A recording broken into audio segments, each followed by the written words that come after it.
Welcome back to Radically Rational Radio. The whole world knows that Tucker Carlson has been fired from Fox. He didn't know till the morning of. In fact, he was in the middle of planning his show that day. Tucker's first real job was working for the Heritage Foundation, and by complete happenstance, on Sunday, he had given a short 25-minute speech. And I just want to take the time to highlight one of my favorite parts, and one of the reasons that I've really become a true Tucker fan over the years.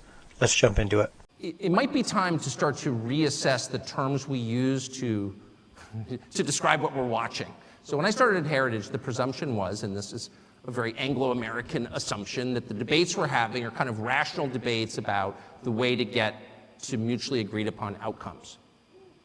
Right? So like we all want the country to be more prosperous and free and people to be less oppressed. So we're going to argue about tax rates, and I think higher tax gets us there. I'm a Keynesian, and you disagree, you're an Austrian or whatever. But the objective is the same. And so we write our papers, and they write their papers, and may the best papers win. I don't think that's what we're watching now at all. I don't think we're watching a debate over how to get to the best outcome. I think that's completely wrong. And I've come to this conclusion. I'm just saying this as an observer of what's going on. There is no way to assess, say, the transgenderist movement with that mindset. Policy papers don't account for it at all. If you have people who are saying, I have an idea, let's castrate the next generation. Let's sexually mutilate children. I'm sorry, that's not a political debate. What? It has nothing to do with politics. What's the outcome we're desiring here? An androgynous population? Is that really what are we arguing for that?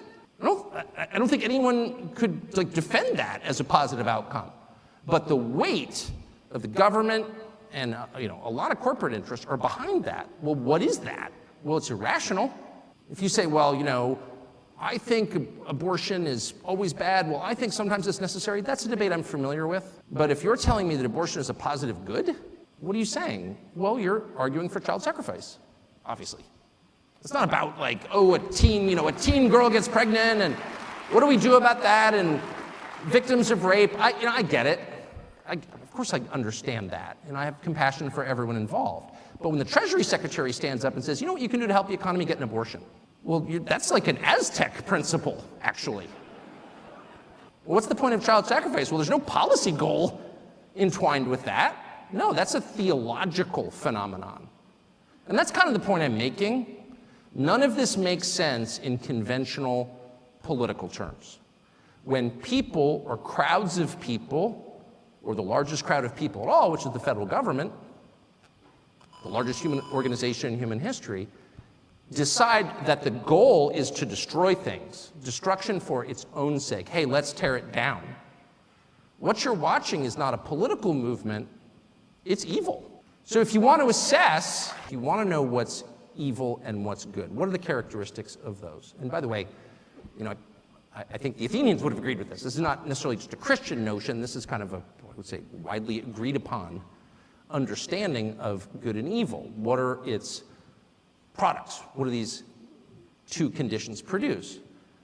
Well, good is characterized by order, calmness, tranquility, peace, whatever you want to call it, lack of conflict, cleanliness, and evil is characterized by their opposites: violence, hate, disorder, division, disorganization, and filth. So if you are all in on the things that produce the latter basket of outcomes, what you're really advocating for is evil. That's just true. I'm merely calling for an acknowledgement of what we're watching, which is not what, and I'm certainly not backing the Republican Party. I'm not making a partisan point at all. I'm just noting what's super obvious. Like, those of us who are in our mid-50s are caught in the past in the way that we think about this. One side's like, no, I've got this idea, and we've got this idea, and let's have a debate about our ideas. They don't want a debate. Those ideas won't produce outcomes that any rational person would want under any circumstances. Those are manifestations of some larger force acting upon us. It's just so obvious. It's completely obvious.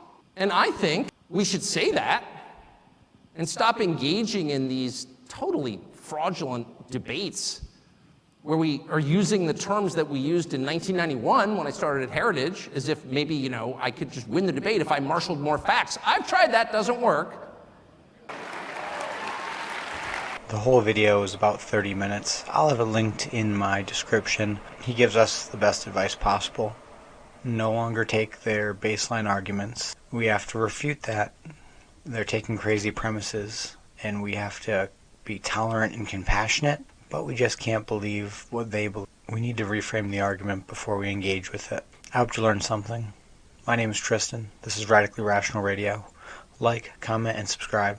I'll see you in the next episode. Stay resilient.